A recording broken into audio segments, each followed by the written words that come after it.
Please. ఏదో నేను డబ్బులు ఇచ్చినట్టే ఉంటుంది. సార్ మూర్తి గారు, నన్ను ఈ సినిమాలో ఈషా తంతది, మీరు ఎంజాయ్ చేస్తారు పక్కా. అది కాకుండా మేజర్గా ఏంది అంటే ఒక్కసారి అంటే కొట్టండి please. Scene recreation. Okay, but జెన్యున్గా నాకు ఇది ఒక ప్యాషనెట్ ప్రాజెక్ట్ అనమాట. చాలా మందికి అదృష్టం ఉండాలి to act and to transport life. అంటే ఇప్పుడు బేసిక్ ఒక సినిమా జర్నీ ఎట్లుంటుందంటే మనకు ఒక అవకాశం దొరుకుతుంది ఇంకో లైఫ్ లివ్ చేయడానికి. అంటే ఆ కల్చర్ అనేది మనకు అర్థమవుతూ ఉంటుంది, కొత్త మనుషులను కలుస్తాం, డైలాగ్స్ కానీ ఆ క్యారెక్టర్లో we start living that character, వాళ్ళ ఇంట్లలో వాళ్ళ ఫ్యామిలీ ఫ్రెండ్స్ అంతా కూడా. సో ఒక ఆపర్చునిటీ ఇంకో లైఫ్ లివ్ చేయడానికి. సో నాకు ఆ ఆపర్చునిటీ కలిగించిన సృజన్కి అండ్ సజీవ్కి, all these wonderful people I worked with, Vinod garu and Dheeraj నిన్ను పొగుడతాను నేను లైఫ్లో అనుకోలే కానీ నందు, బ్రహ్మాజీ సార్ వస్తే ఆ వైబ్ వేరే ఉంటుంది. అండ్ తప్పకుండా బ్రహ్మాజీ సార్ అన్నారు కదా పేరు వస్తుంది ఈషాకి తరుణ్ కానీ, యాక్చువల్లీ ఫస్ట్ బ్రహ్మాజీ గారే టాప్. ఆయన వచ్చినప్పుడు అందరు విజిల్ కొడతారు. That's the way his character is అనమాట. చాలా బాగా చేసినారు అందరు కూడా. ఒకటి ఏంది అంటే మనం అర్థం చేసుకోవాల్సింది ఏంటి అంటే డెఫినెట్లీ ఒక కామెంట్ అయితే ఉంది, ఇది రీమేక్ మళ్ళీ ఎందుకు చూడాలి అన్నది. So let's address that first.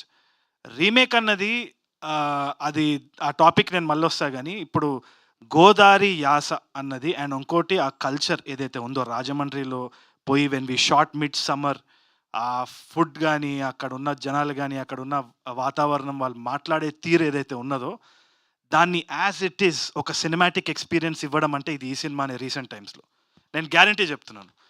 And అది మనము ట్రాన్స్పోర్ట్ చేస్తున్నాము చాలామందికి. ఇప్పుడు నేను దానికి ఒకటే ఒక రీజన్ చెప్తున్నాను, why should we watch it అన్నప్పుడు, విజయం సూపరం పౌర్ణ్యమా ఏదో మలయాళం సినిమా వచ్చింది, మీకు తెలుసో తెలీదు. 100 రోజులు ఆడింది ఆ సినిమా. 100 రోజులు ఆడింది, ఎన్నో అవార్డ్స్ వచ్చింది. అక్కడ మలయాళం ప్రెస్ కానీ ఆడియన్స్ కానీ చాలా ఆదరించినారు ఆ సినిమాని. అది పెళ్లి చూపులు రీమేక్. సో ఒకటే చెప్తున్నా, ఇట్ డస్ నాట్ మ్యాటర్. దీంట్లో ఆనెస్టీ మీకు కనిపిస్తుంది, కనిపించకుంటే చూడకండి, నలుగురికి చెప్పండి చూడొద్దని చెప్పేసి, అంతే. అంతకంటే ఏం చేస్తాం. కొత్త టెక్నీషియన్స్ వచ్చినారు, we wanted to take a risk. దీంట్లో జెన్యున్గా ఎవరికి they came out of love. ఆ సినిమా అంటే ఇష్టము, ఈ క్యారెక్టర్ చేయాలని ఒక ప్యాషన్, అంత తప్పితే ఎటువంటి వేరే ఆలోచన లేకుండా. సృజన్కి కావాలంటే వేరే ఎవరో హీరో డేట్స్ తీసుకొని ఏదో ఒకటి చేయొచ్చు ప్రాఫిటబుల్గా, అంటే ఆన్ ద టేబుల్ ప్రాఫిట్స్ గురించి మాట్లాడుతున్నా.